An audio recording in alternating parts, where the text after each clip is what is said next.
E eu convido você a abrir a tua Bíblia. Segunda carta de Pedro, né? É assim que fala? Segunda carta de Pedro. Que tem a primeira. Deve ser a segunda, né? Segunda carta de Pedro. O capítulo é o primeiro, o versículo 5 até o 8. Segundo Pedro, capítulo 1, do versículo 5 até o 8. Minha oração nessa noite é que o Senhor possa encontrar guarida no teu coração com essa palavra. E da mesma maneira que Ele falou comigo e me fez entender, que você também possa entender. Peço que você, assim, coloque o teu coração na presença de Deus para que Ele me dê capacidade, né? Para conseguir pelo menos assim um pouco tentar explanar isso que eu entendi. É uma palavra muito maravilhosa. E talvez se você já achou e já começou a ler, você deve estar perguntando, assim como eu, né? Meu Jesus, o que vai sair daqui, né? Que palavra é essa? Nem sabia que tinha a segunda carta de Pedro, né?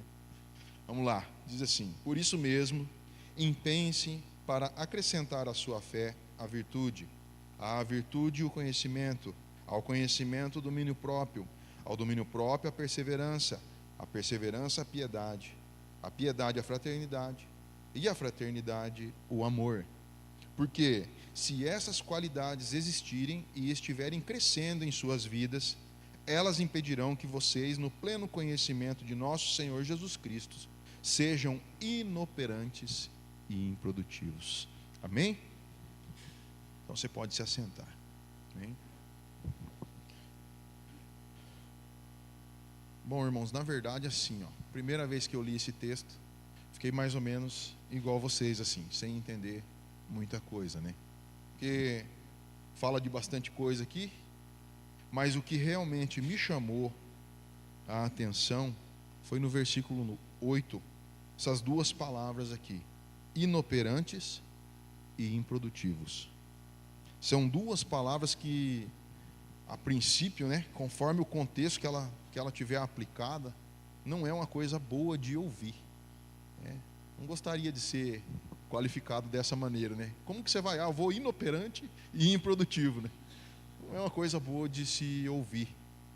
E então eu mais ou menos sei o que é inoperante, o que é improdutivo, mas eu fui buscar uma definição no dicionário e diz assim, inoperantes significa que algo não está funcionando, não está em operação ou não está produzindo o efeito desejado, que não tem efeito ou resultado.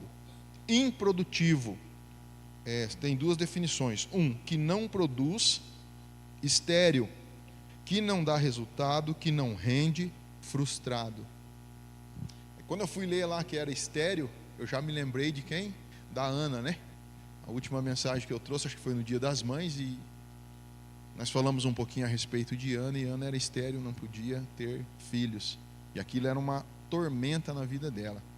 Então, assim, lembrando um pouquinho da mensagem do domingo passado, e talvez do estudo de quarta-feira, né, para quem veio, nós tivemos essa informação, que o Instituto Brasileiro de Geografia e Estatística, né, o IBGE, ele anunciou os dados no último censo demográfico, que se não me engano foi o ano 2022, se tiver um mais novo eu não vi, mas enfim, peguei de lá. E houve um aumento considerável no número de evangélicos, né, com comparação ao censo anterior. Teve um crescimento ali, acho que quase uns 5, 6% ali. Então, hoje é em torno, acho, de uns 26% da população que se dizem evangélicos, tá? E mais de 80% de pessoas que se dizem cristãos. Então, assim, eu coloquei assim, leia-se cristãos como seguidores de Jesus Cristo, tá? Simples assim, seguidores de Jesus Cristo. Esse é o que se diz cristão, se ele sabe o que ele está dizendo ou não, né? E assim, uma coisa que me chamou muito a atenção é que, assim, espera-se que uma pessoa que se diz seguidor de Jesus Cristo tenha tendência a imitar o comportamento de Jesus Cristo, ok?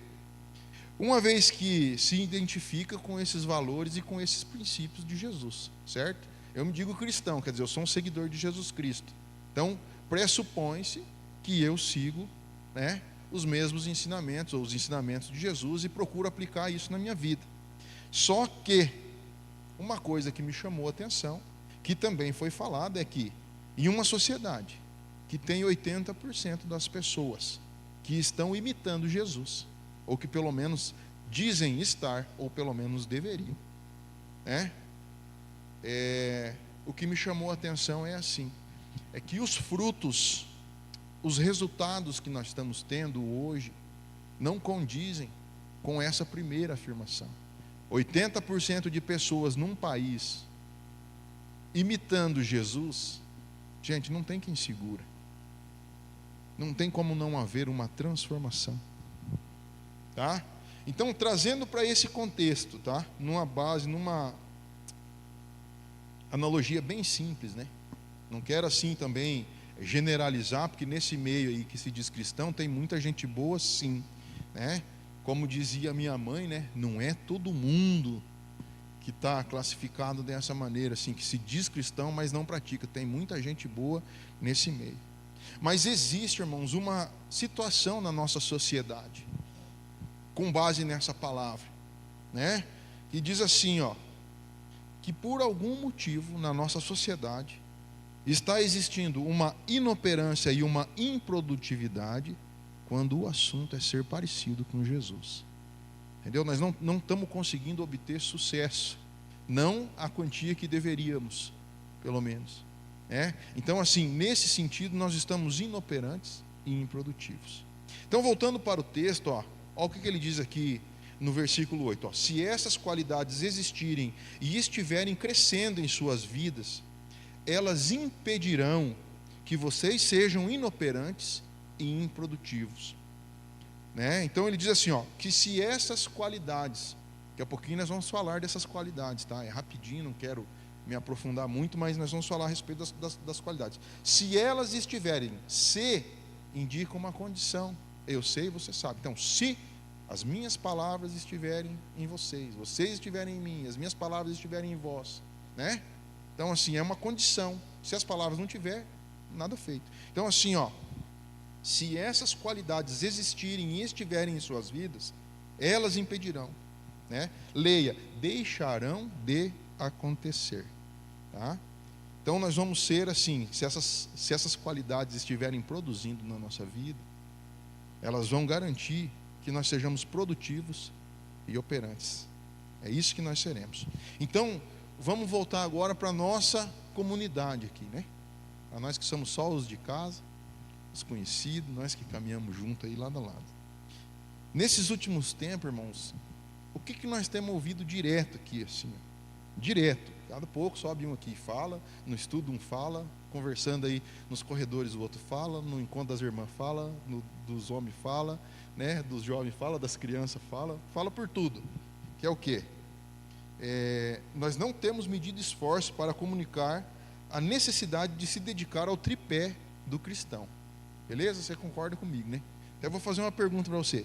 Qual que é o tripé de apoio, de base do cristão? Você que teve aula de teologia básica com o pastor Odair, você vai lembrar. Qual que é o tripé? Oração, jejum e leitura da palavra. Diga-se assim, leitura da palavra, meditação, tá? Porque leitura da palavra, irmão, pode ser assim, só uma explicaçãozinha rápida. Pode pegar e começar a ler a Bíblia lá em Gênesis, Êxodo, Levítico, Número, Deuteronômio, rapidinho, né? Sem parar, para o quê? Para meditar. Mas então assim, a leitura faz parte, a meditação também. A meditação você vai ler um pouquinho mais devagar, você vai parar num versículo, vai ter uma palavra que vai te chamar a atenção, você vai ler de novo, enfim. Tinha um pregador aí, né? E ele deu um exemplo que eu achei bem interessante, que ele falou assim, que é mais ou menos como se você fosse ruminando a palavra, né? Quer dizer, vai mastigandinho, vai esmiuçando, e é mais ou menos por aí. Então, o que acontece? A respeito de oração, jejum, leitura da palavra e meditação, nós temos umas questões práticas, umas questões do dia a dia, que eu tenho ouvido aqui, tá? Não é nada que eu inventei. Talvez assim, tô que nem o Nelson Rubens, né? Aumentando um pouquinho, mas não inventei nada. Tudo aconteceu. Jejum. Não consigo jejuar. Passo fome. Né? Fico com fome o dia inteiro. E aqui, irmãos, eu fiz uma observação assim, ó, que se você for jejuar, tem que ser com moderação mesmo, tá? Tem que ver se não tem problema de saúde, se você está apto para jejuar. Comece de pouquinho, não vai se tacar. Outra coisa, não tenho tempo na minha rotina do dia para orar e para ler a Bíblia. Quem dirá para meditar a respeito da palavra? Tá? Isso eu tenho assim, conversado direto. Não é pouco, são várias vezes. Então não tenho tempo na minha rotina para orar nem para ler a Bíblia. Ou então assim, ó, aquele que lê a Bíblia ainda vem com essa conversa aqui, ó. Veja se não sou só eu, de repente, né? Não consigo entender o que a Bíblia está falando. Não consigo progredir na leitura, acordo mais cedo, vou dormir mais tarde, mas efetivamente não tenho resultado. Começo no Velho Testamento, quando chega em Êxodo, na parte do tabernáculo, já começo a me perder. Começa aquelas medidas daquelas bacias, daquelas tábuas, daquelas cortinas, enfim, já me perco ali. Daí o que eu faço? Mudo para o Novo Testamento. Daí começo a ler em Mateus. Aí passa para Marcos, não, volta em Mateus de novo, porque não entendi direito. Aí volta no Velho Testamento. Gente, é aqui que está. Ou ainda, ó, não consigo ter uma rotina organizada a esse respeito. Não consigo me organizar para tirar um tempo de ler a Bíblia. Não consigo me organizar para tirar um tempo de ler, meditar na palavra, de ter um tempo de oração. Não consigo tirar um tempo para jejuar, porque sou muito ocupado. Ou seja, são situações de ordem prática. São coisas do dia a dia, que nós precisamos conversar, que nós precisamos estar em comunhão com os nossos irmãos, para entender assim, ó, não é só comigo, não é só com você. Isso faz parte da vida cristã. Então assim, ó, é tudo tão corrido, é tudo tão para ontem, que realmente, de verdade, o desejo que eu tenho é parar um pouco do meu dia para mim ler a Bíblia. É parar para mim meditar a respeito da palavra do Senhor, buscar nela direção, conhecimento, enfim, o entendimento. Mas eu não tenho tempo. Quando eu vejo, já é domingo de novo, aí está na hora de vir para o culto, não parei para ver minha Bíblia, não parei para orar, não parei para meditar na palavra. Tenho assim, aquela certeza que eu tenho que me dedicar a isso, mas não consigo. Por quê? Porque falar é uma coisa e fazer de fato é outra, né? Então, na hora de fazer, é aí que está a diferença. Pois bem, então vamos lá. Para você não achar que é uma coisa só tua, tá? Nós vamos analisar de novo aqui o versículo 5. E vocês me desculpem assim por de repente estar mais devagar hoje, ou repetindo, ou batendo em cima, mas que eu gostaria de chamar a tua atenção mesmo. Porque no versículo diz assim, ó, no versículo 5, né, o Pedro diz assim, ó, por isso mesmo empenhem-se. Empenhe-se. O que você entende por empenhar-se? Tá? Aí eu peguei aqui umas outras traduções. Por isso mesmo, esforcem-se. Por isso mesmo, dediquem-se. Por isso mesmo, prestem muita atenção. Por isso mesmo, sejam diligentes. Tá? Sejam diligentes. Empenhem-se. Tá? É o que? É dedicar, é usar de um tempo, é fazer uma força, é olhar com um olhar especial. Eu peguei um exemplo aqui que não tem muito a ver com a questão de estar empenhado, mas eu quero que você entenda assim, ó, que isso é chamar a nossa atenção para algo que não é fácil. Lá em Mateus 14, 22 diz assim, ó, Jesus com relação aos discípulos. Logo a seguir, Jesus compeliu os discípulos, veja bem, compeliu os discípulos a embarcar e passar adiante dele para o outro lado, enquanto ele despedia as multidões. Aí depois você sabe que começou a chover, o barco não ia, daqui a pouco Jesus veio andando por cima da água, acalmou a água, né? Aquele negócio todo, você sabe essa parada. Mas é o seguinte, o que acontece? Ó? Compeliu. Por que Jesus teria que compelir, né, os discípulos ali? Porque com certeza, irmãos, eles não estavam muito afim de subir naquele barco e ir. Porque o que quer dizer compelir? Tem uma tradução que diz obrigou. Você precisa obrigar alguém a fazer alguma coisa que ele quer fazer? Não quer, não precisa, né? Quer dizer, se precisa obrigar uma pessoa, no mínimo ela não quer fazer aquilo ali. Então assim, Jesus compeliu, Jesus obrigou, Jesus ordenou. Pesada, vocês vão? Sim. Então aqui, o Pedro está dizendo assim, empenhe-se, dedique-se. Por quê, irmão? Porque, de verdade mesmo, se é necessário empenho, dedicação, esforço, atenção e diligência, você pode concluir que a vida cristã não é para ser vivida de qualquer maneira. Faz sentido para você? Se precisa de empenho, se precisa de dedicação, se precisa de esforço e atenção, Então, se eu pudesse dar um título para essa mensagem, foi assim até uma maneira meio criativa de colocar um título, mas é para você lembrar depois, né? Qual que seria o título dessa mensagem? O título dessa mensagem é assim, a vida do crente é diferente. Tá? Com base no quê? Você já viu aquele ditado que tem aí por aí? A vida do rico é diferente? Mas a vida do rico é diferente. Quer ver você aparecer com um calçado novo, né? Cortou o cabelo, trocou de carro. Sempre tem alguém para falar, a vida do rico é diferente, né? Dando a entender que nós somos ricos. Então, com base nesse vida do rico é diferente, coloquei aqui que a vida do crente é diferente.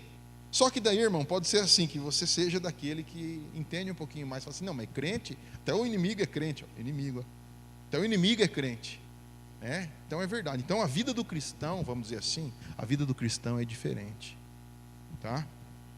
E eu quero que você lembre disso. E um tema seria assim, atitudes para crescer na fé. Atitudes para crescer na fé. Então, segundo Pedro 5, ele diz o quê? Por isso mesmo, empenhem-se. Mas qual que é a necessidade? Para que eu devo me empenhar? Empenhem-se para acrescentar a sua fé. O que é a fé, irmãos? Fé é o firme fundamento daquilo que se espera, mas não se vê.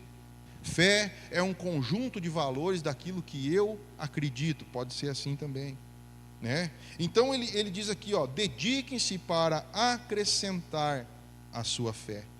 Como se a fé, né, sendo como a base, como a fundação da edificação, tá? E aqui, a fé é como se fosse a aceitação inicial do amor de Deus pela nossa vida. Você aceita o sacrifício de Jesus Cristo na cruz do Calvário? Eu aceito. Então essa é a fé. Você creu no sacrifício de Jesus. E daí começou o quê? A desenvolver a tua vida de fé no Senhor. E todos esses valores e todas as situações que nós sempre falamos, e por isso que nós oramos e cremos e pedimos e abençoamos e vivemos, baseados no quê? Nessa fé, nesse conjunto de valores. E Pedro coloca de uma maneira como se essa fosse o primeiro passo, fosse a base, onde nós devemos acrescentar, tá, essas outras atitudes. E daí nós vamos lendo aqui para frente, vai ficar mais fácil, né? E às vezes, tá, esse pedaço, essa etapa é chamada de escada da fé. São qualidades de caráter cristão. Lembrando que caráter, segundo a definição do Marcelo, que eu achei assim mais fácil de entender, é o conjunto de valores que me leva a fazer o que eu faço quando ninguém está vendo. Isso é caráter. É o que realmente faz a diferença. Qualidade de caráter cristão. Tá? É aquilo que torna a vida do cristão diferente de fato. É aquilo que vai dar a transformação, né, na sociedade. E aqui nós podemos enxergar, podemos começar a analisar que há realmente uma diferença brutal entre falar, entre declarar, eu sou um cristão, eu acredito em Jesus, e fazer aquilo que Jesus fazia ou faria, por assim dizer. Há um abismo de distância entre falar e fazer, entre falar e ser. Eu sou cristão, mas daí você age de acordo? Então assim, irmãos, aqui, quais que são essas qualidades de caráter cristão. Primeira coisa, anotei aqui todas elas e vou ler para você.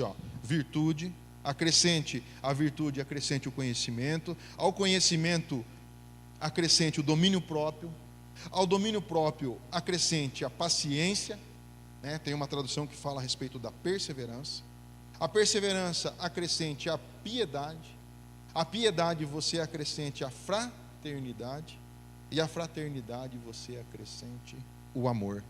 Então, é uma escada de valores que começa com a fé e termina no amor. Simples, uma mensagem prática. Então vamos lá, Fernando, o que é virtude? Porque eu até sei o que é, mas não sei definir. Valor intrínseco, que é próprio de algo, que é inerente a algo. Excelência moral, bondade. Virtude é uma qualidade que eleva o caráter e a conduta, aproximando a pessoa de Deus e de seus ensinamentos. Isso é virtude. Então a sua fé, aquilo que você acreditou, quando pregaram para você que Jesus Cristo morreu na cruz do Calvário, e fez sentido para você, deixar de viver para você e viver para Cristo. Próximo passo, para edificar a sua fé, para crescer em fé, é acrescentar à sua fé a virtude, que em resumo seria a excelência moral. Tá? Importância das virtudes, caminho para a santidade. Sem santidade ninguém verá a Deus, você também sabia. Relacionamentos saudáveis e crescimento espiritual. Exemplo, Jesus. A vida de Jesus é um exemplo perfeito de virtude. Ele encarnou todas as qualidades morais elevadas, como amor, compaixão, humildade e justiça. Então acrescente aí a sua fé, acrescente a sua fé a virtude. Agora acrescente a virtude o quê? O conhecimento. Porque senão, irmão, se não acrescentar o conhecimento, vira só um oba-oba, vira só um faz de conta, vira só um misticismo, um negócio mais ou menos assim. Conhecimento bíblico é fundamental para o crescimento espiritual e para a compreensão da vontade de Deus. A Bíblia como um todo é a revelação de Deus para a humanidade e contém a verdade que liberta e transforma vidas. Está vendo aqui quando começa a mudar? Está vendo aqui quando começa a transformar? Quando começa a realmente fazer a diferença? Então existe aqui, irmãos, assim, bem resumidamente, conhecimento intelectual, compreensão dos ensinamentos, histórias, doutrinas contidas na Bíblia. Às vezes você fica se perguntando, mas por que eu preciso ler a Bíblia? Eu já vou na igreja no domingo. Você precisa crescer, você precisa desenvolver, você precisa ter base para acreditar no que você acredita, para não ser levado por qualquer vento de doutrina. Conhecimento experiencial ou de experiência. Tá? Aplicação dos ensinamentos bíblicos na vida diária. Se você não tem o conhecimento intelectual, se você não sabe o que está escrito, a promessa que está garantida para você, como é que você vai aplicar no dia a dia? Simples. Conhecimento relacional. Refere-se ao relacionamento com Deus, olha só, através do estudo da Bíblia e da oração. Se você não consegue estudar a Bíblia sozinho, tira um tempo na quarta-feira. Nós estamos aqui a partir das 7h30, né? 19h30. Essa semana não vai ter, só a semana que vem. Tá? Mas nós estamos aqui, é uma ferramenta. Vem estudar com teus irmãos, devagarinho, cada um fala um pouco, você vai começar a entender como é que funciona. Nós temos essa opção. Tá? E estudo da Bíblia e da oração. Para que serve a oração? Senhor, começa a abrir meu entendimento, para que eu possa abrir a Bíblia, começar a ler e comece a entender, Senhor, o que o Senhor está falando, porque é muito difícil. Chega em Êxodo ali, falou do tabernáculo, eu já vou fechando as páginas. Quer dizer, nós precisamos orar. Então assim, tem um tempo aqui na igreja também, se você não consegue orar sozinho, vem orar com teus irmãos. Por enquanto está sendo na sexta-feira, das 19h30 às 20h. Rapidão. A Rita sempre está aqui, a mãe está sempre aqui, às vezes em quando vem o Marcelo, a Leoneira, às vezes em quando eu venho também. Nós estamos organizando isso aí. mas tem um lugar para você vir orar.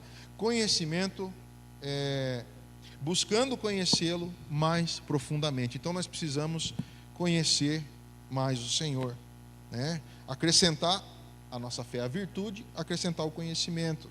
O que traz o conhecimento bíblico, irmãos? Assim, ó, coloquei rapidão assim, ó, orientação, proteção, sabedoria, transformação. Por último, mas não menos importante, o discipulado. O conhecimento bíblico é essencial para aqueles que desejam seguir a Jesus e, quem sabe, ensinar os outros, né, a respeito disso. Aqui agora vem uma parte que essa eu acho também interessante. A virtude, o conhecimento, você acrescenta o quê? Você acrescenta a temperança. Temperança para mim era um monte de tempero, né? Aquele balaio de tempero, assim, mas não tem nada a ver. Temperança tem a ver com domínio próprio. Domínio próprio, irmãos, em resumo, tem a ver com moderação, equilíbrio e autocontrole. Tá? É um processo contínuo, desafiador, mas os benefícios são inúmeros. Promove uma vida mais plena e significativa, se você conseguir ter domínio próprio. Se você conseguir se controlar. Em que área? Todas. Em todas as áreas.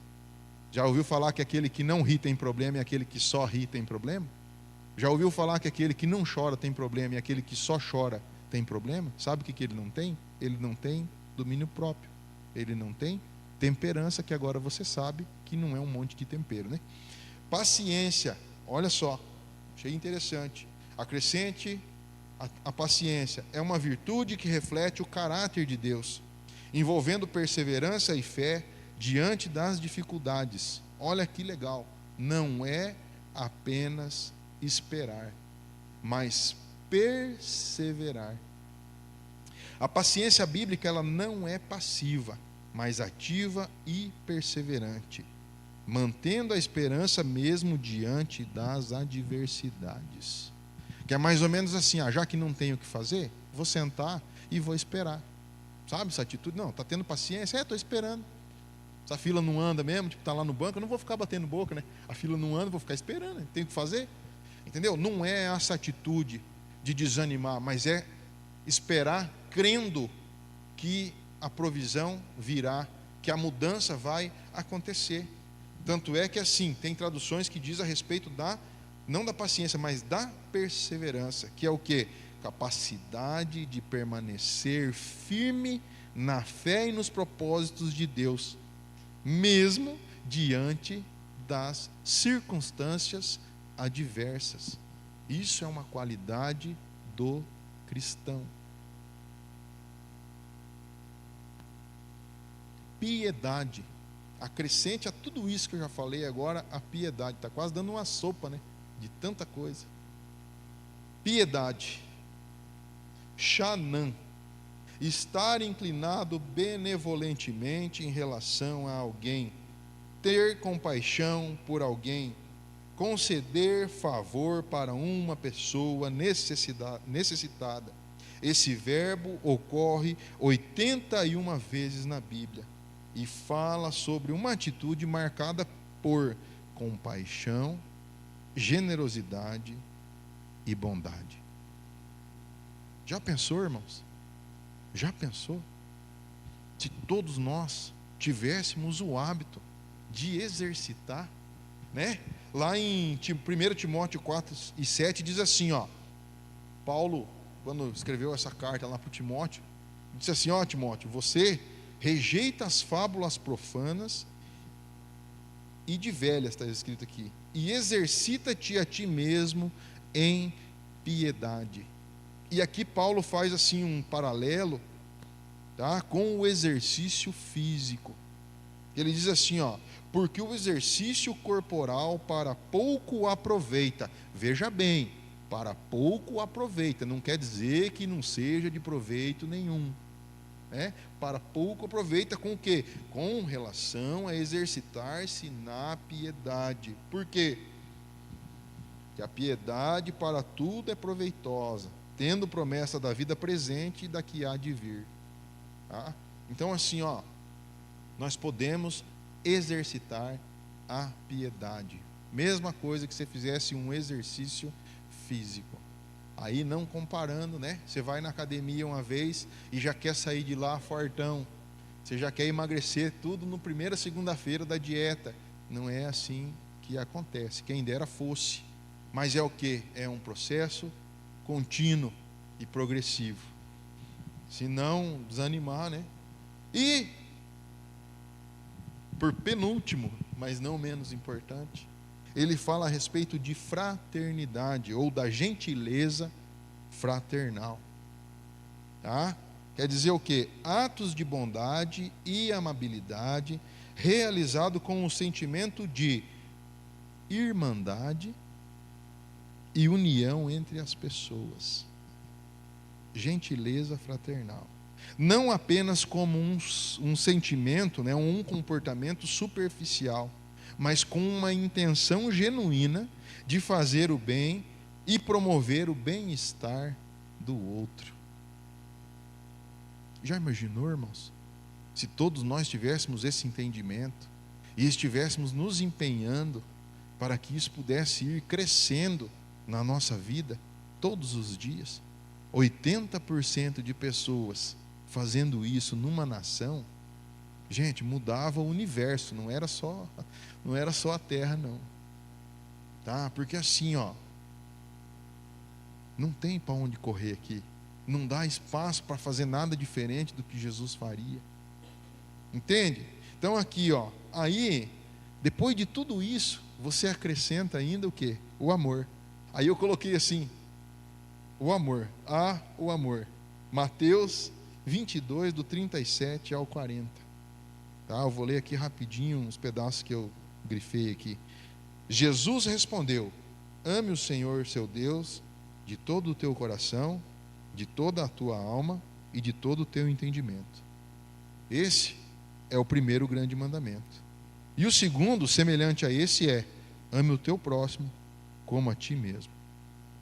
Então, em primeiro lugar, ame a Deus sobre todas as coisas. Em segundo lugar, ame o próximo como a ti mesmo.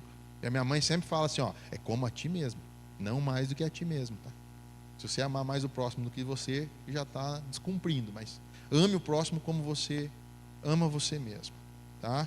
E daí no 40 ele diz assim, ó, desses dois mandamentos dependem toda a lei e os profetas. É o resumo da lei e dos profetas: amar a Deus sobre todas as coisas e o próximo como a ti mesmo. Cristãos operantes e produtivos têm abundância dessas qualidades mencionadas. E agora que você já sabe quais são as qualidades que nos tornam operantes e produtivos, com certeza começou o quê? Aquelas perguntinhas, né? Marcas de caráter admiráveis, realmente são. Se você encontrar uma pessoa que consegue desenvolver todas essas habilidades, né, todas essas qualidades, realmente assim, é admirável uma pessoa dessa, que anda segundo esses princípios, né, que desenvolve isso de uma maneira real, que se importa verdadeiramente com o seu irmão, não apenas de palavra, mas se doa, né, numa questão de necessidade, numa oportunidade que tem de ajudar, não fica se negando, se encolhendo. Então o pensamento é: isso é pesado demais. Falou um monte de conceito, não vou conseguir aplicar, não é para mim, eu já aceitei Jesus, minha salvação já está garantida. Então assim, ó, se eu tivesse fazendo tudo isso já, eu não estava mais nem aqui, Jesus já tinha me levado para o céu. Será que isso é alcançável? Será que isso é palpável? Será que nós temos condições de alcançar um nível de vida desse? Será que isso não é só uma conversa para um domingo à noite? Então eu anotei aqui assim, irmãos, que se for apenas uma questão de esforços humanos, realmente, irmão, sozinho, nós não vamos dar conta disso aqui. E não é para te desanimar, mas é para você começar a entender quem que você é. Essa semana ainda liguei para o Marcelo, falei: ó, Marcelo, aconteceu uma coisa aqui essa semana, assim. Quero confessar para você isso. Já orei de manhã cedo, nada assim, irmãos, demais, tá? Não é nada muito absurdo, até uma coisa bem simples. Esqueci de pagar uma conta. E aquilo me chateou profundamente. Então conversei com a minha esposa, pedi perdão para ela. Liguei para o Marcelo, porque o Marcelo não é lá de dentro da minha casa, nesse nível que a minha esposa é. Então, assim, eu teria que ter uma vergonha dele. Né? Então, numa atitude assim de humildade mesmo, olha, Marcelo, eu entendi o seguinte, cara, que eu não paguei a conta para ficar com o dinheiro. Entende? Não paguei a conta para ficar com o dinheiro. Não tem outra explicação. Você tem o dinheiro. Veio a conta, venceu ali. Por que você não paga? Para ficar com o dinheiro. Só que é o seguinte, Marcelo, eu vou te falar uma coisa. Eu sozinho, eu não dou conta de mudar. Porque esse sou eu. Esse sou eu sozinho, tentando na força do meu braço fazer aquilo que eu não consigo. Então eu vou lutar, e eu não vou alcançar.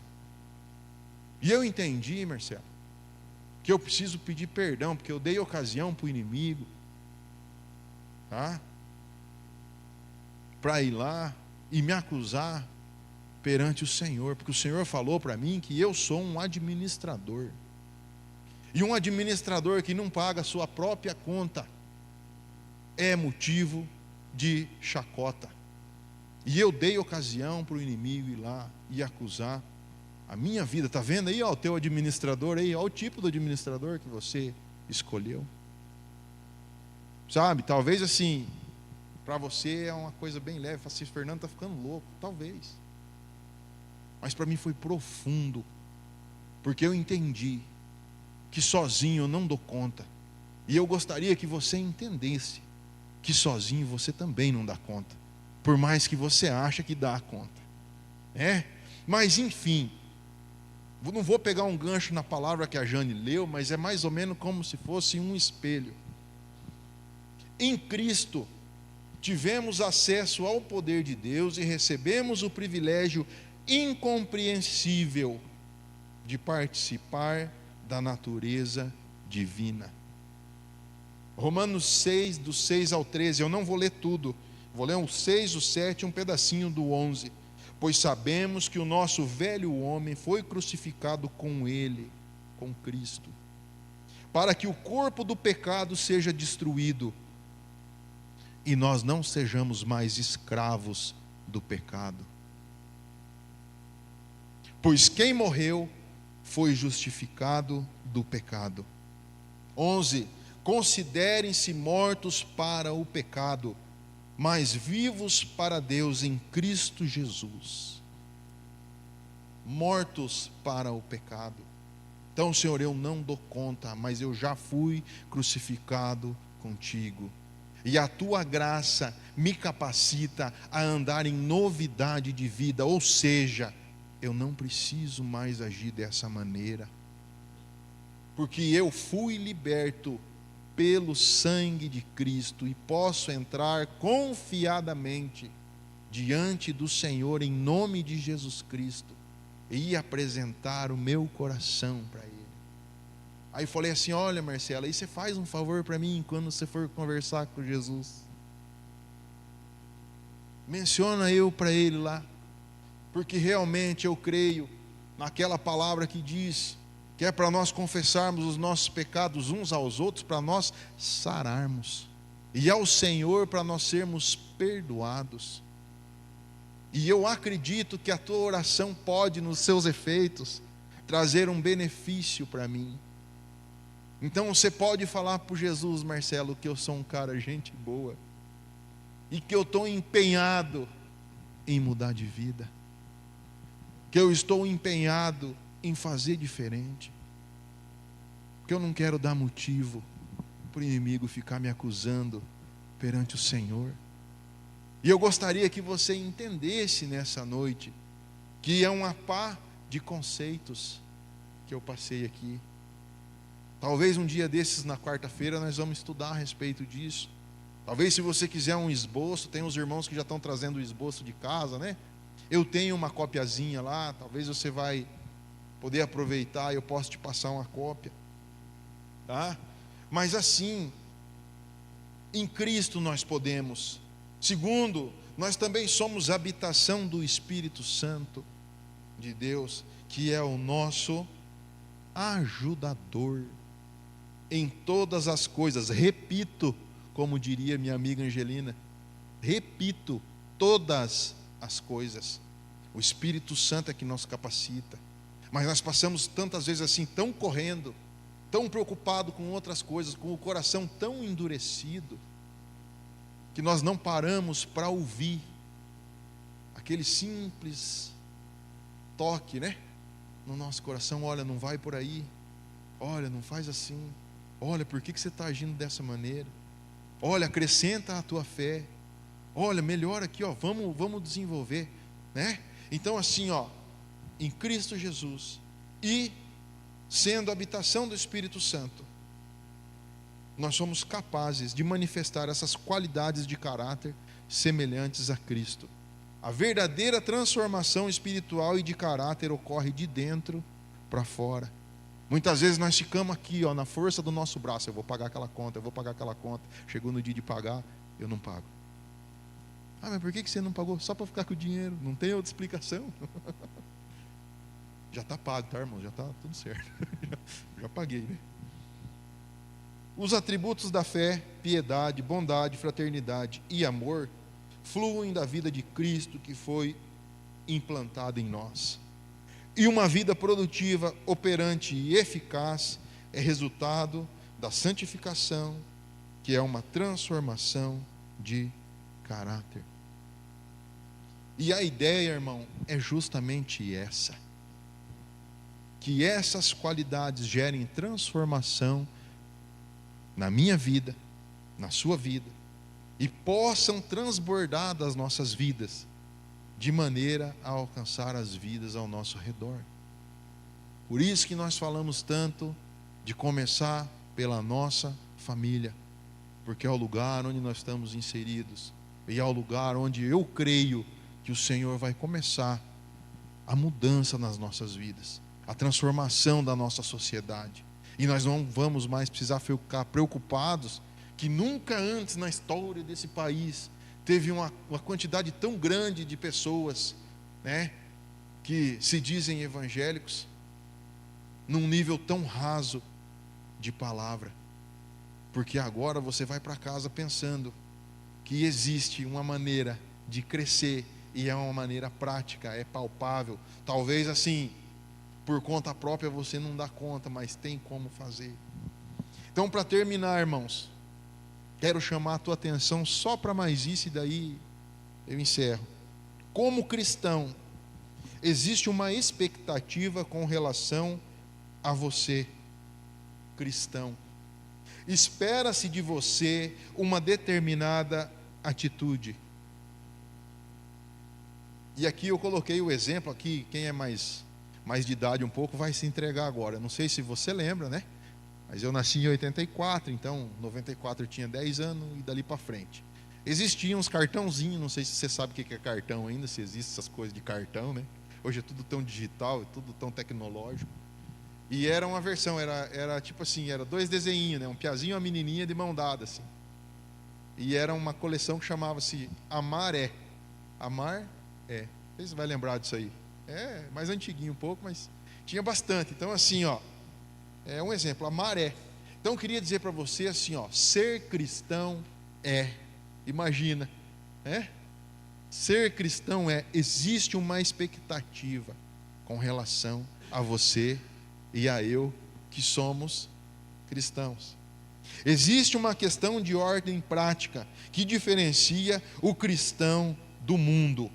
Ou seja, o mundo tem uma expectativa com relação a você, cristão. Você fala: não, o mundo quer me matar. Não, o mundo tem uma expectativa com relação a você, cristão. Você quer um exemplo? Faz alguma coisa que um cristão não deveria fazer. Acontece um escândalo, acontece alguma coisa, um deslize de um cristão, que não se espera, né? Uma atitude que não se espera de um cristão. Qual que é a primeira pergunta que o mundo faz? Ué, fulano não é crente? Lembra disso aí? Não é verdade? Vamos dizer assim, não crente, né? Vamos pegar o cristão. Ué, não é pastor esse daí? Não. Isso aí que é pastor, entendeu? Ué, fulano não é crente?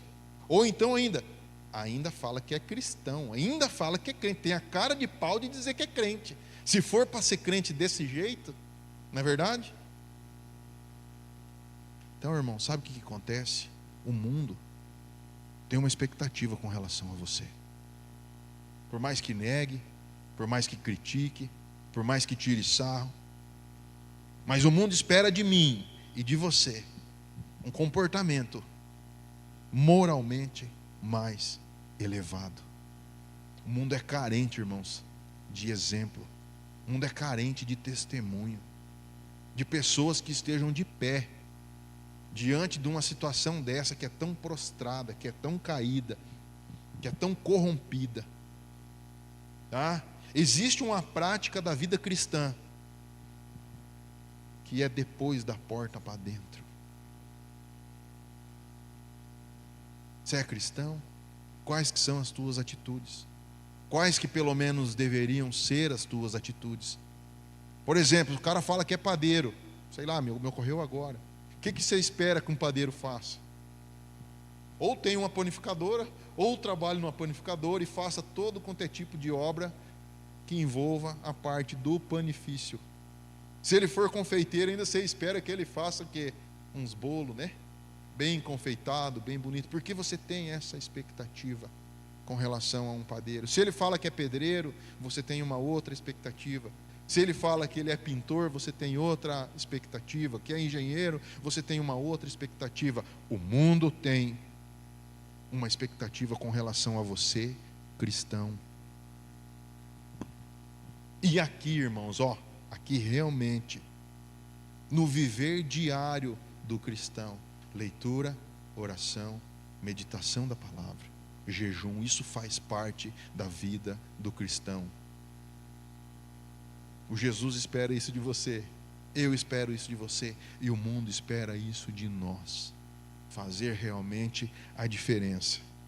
E aqui, irmãos, verdadeiramente, a vida do verdadeiro cristão é obrigatoriamente diferente. Amém? Vou convidar você para colocar de pé. Vamos fazer uma oração. Vamos colocar diante de Deus as nossas vidas, né? E que realmente nós possamos compreender que pela força do nosso braço talvez nós não vamos conseguir alcançar essa mudança, essa transformação de que o mundo precisa, mas que no nome do Senhor, com o auxílio do Espírito Santo, a mudança e a transformação para as nossas vidas. Há uma atitude que nós temos que tomar diante de Deus. Há um caminhar, há um proceder, há assuntos de ordem práticas, diárias, que nós podemos desenvolver na presença do Senhor, para crescer a nossa vida, para nós sermos operantes e produtivos na nossa vida cristã. Senhor Deus e Pai, Criador do céu e da terra, Pai de nosso Senhor e Salvador Jesus Cristo, eu te agradeço, Senhor, pela oportunidade que eu tenho de estar aqui nessa noite, primeiro dia da semana, na tua casa, Senhor, na tua presença, ouvindo a verdade da tua palavra, pura e simplesmente a tua palavra, que diz, Pai, que nós temos que ter assim uma atitude de acrescentar a nossa fé, que diz, Senhor, que o primeiro passo ele já foi dado, e glória a Deus por isso. E diz, Senhor, que há uma expectativa com relação às nossas vidas, que sozinho, Pai, nós não damos conta de alcançar, mas que no Teu nome nós podemos alcançar, Senhor, pelo sacrifício do Teu Filho na cruz do Calvário, com a ajuda do Espírito Santo trabalhando nos nossos corações, Senhor, que nós possamos ser impactados, que nós possamos ser assim, Senhor, despertados a caminhar essa caminhada da vida cristã, Pai, desenvolvendo, Pai, essas qualidades que o Senhor espera de nós, que o mundo, Senhor, espera de nós, que realmente, Senhor, nós possamos assim ser agentes de transformação, Pai, dessa sociedade tão corrompida, tão caída. Senhor, em nome de Jesus, eu apresento diante de Ti cada um dos meus irmãos, eu apresento diante de Ti, Senhor, a minha vida, e eu peço, Senhor, que o Senhor possa fortalecer os nossos passos, que o Senhor traga para nós entendimento, Que o Senhor traga para nós a capacidade, Pai, de meditar na Tua palavra, Senhor, dia após dia. Tua palavra diz que como é feliz, como é bem-aventurado o homem que medita na Tua lei dia e noite, que tem prazer, Senhor, na Tua palavra. Ensina-nos, Senhor, o prazer pela Tua palavra, a cada dia, Senhor, a cada manhã. Desperta-nos, Senhor, para um relacionamento contigo, que nós possamos desenvolver, Senhor, um relacionamento profundo e contínuo, Pai, na Tua presença. Em nome de Jesus, Pai, eu te agradeço por a oportunidade, Senhor, e pelo privilégio de ter esse tempo, Senhor, e de meditar, Senhor, na Tua palavra, com sinceridade de coração, Pai. Muito obrigado, Senhor, em nome de Jesus. Amém. Amém.